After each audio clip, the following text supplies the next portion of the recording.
Hey everyone, it's Jacqueline for Pixie Dust PhD, and in gearing up for my upcoming fall 2021 Walt Disney World trip, let's talk about some theme park must-dos. In today's video, let's discuss Disney's Animal Kingdom theme park.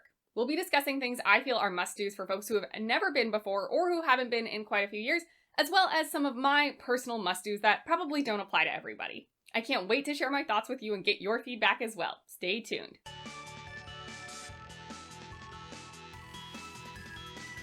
First, let's begin with things I think that anyone who has never been before or who hasn't been in quite a few years should prioritize.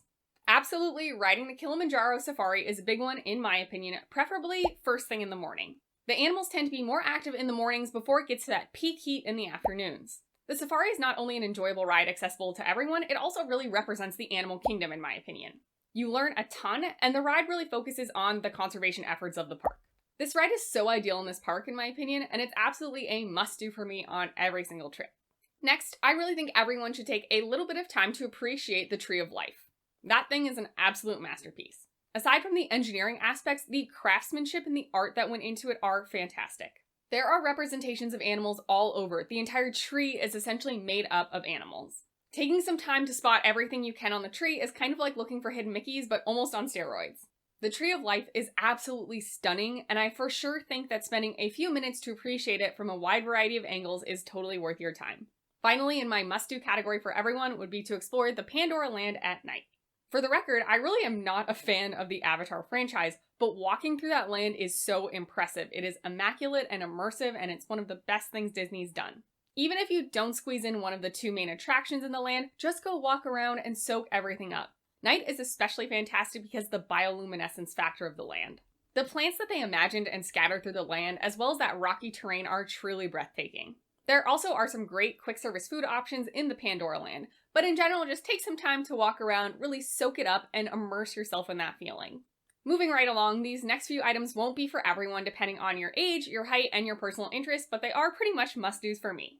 An absolute for me is riding Expedition Everest at least once, if not multiple times. That ride is way more thrilling than it has any right to be, really, considering it doesn't really go all that fast in terms of roller coaster speeds, and it also doesn't even go upside down. Disney makes excellent use of well-timed darkness as well as theming to really put you fully in the story and give you those thrills. This attraction is easily one of the best in Walt Disney World, and in my opinion, it's probably my favorite attraction in all of Walt Disney World.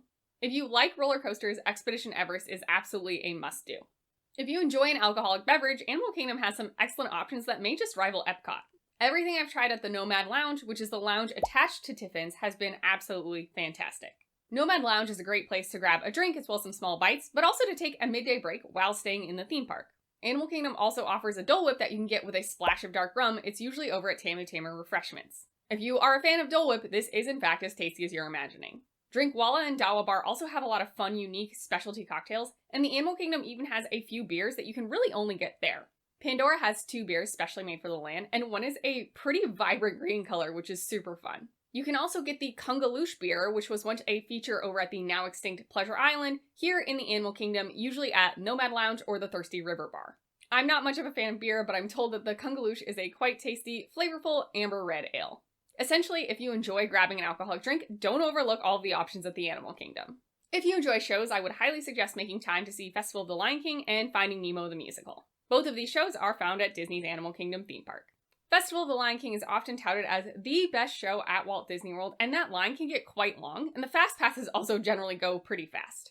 Finding Nemo the Musical is not held in quite that high regard, but it is a fun show that introduces music into the story. This music was composed by Robert Lopez and Kristen Anderson Lopez. You may know them from things like The Book of Mormon and Frozen, so you know it's going to be a good time. Aside from these more formal sit-down shows, Animal Kingdom also has a lot of great experiences just walking around the park. Typically, you can find drummers in Harambe as well as Pandora putting on quite the show.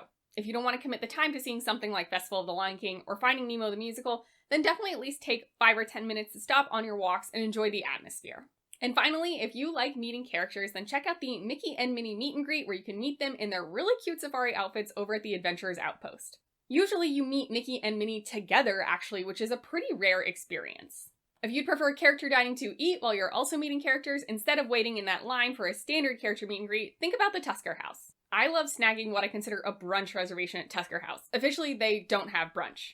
but I book a very late breakfast reservation. Say breakfast ends at 11, I'll book my reservation for something like 10:40.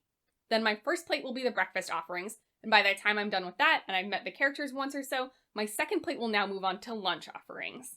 Tusker House is one of my favorite character meals on property as the food is actually really delicious. That's not something you can always say about character meals.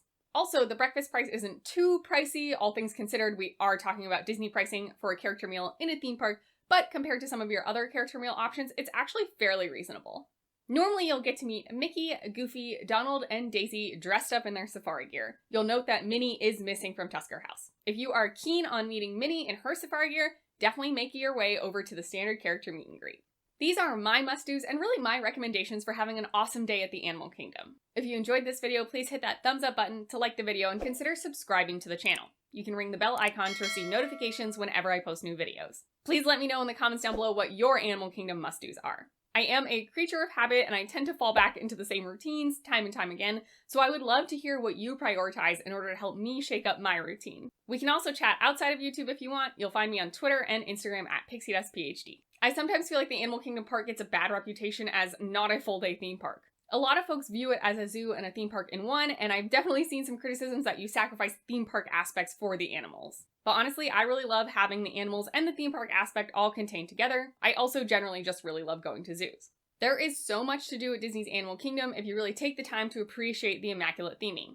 All of the theme parks are beautiful, but in terms of small details, I really think the Animal Kingdom Park might have the most. The environments they created there are so rich, and there truly is so much to see at Disney's Animal Kingdom theme park. Let me know how you feel about the Animal Kingdom. I can't wait to hear your thoughts. I hope the rest of your day is truly magical, and we'll see you real soon at Pixie Dust PhD.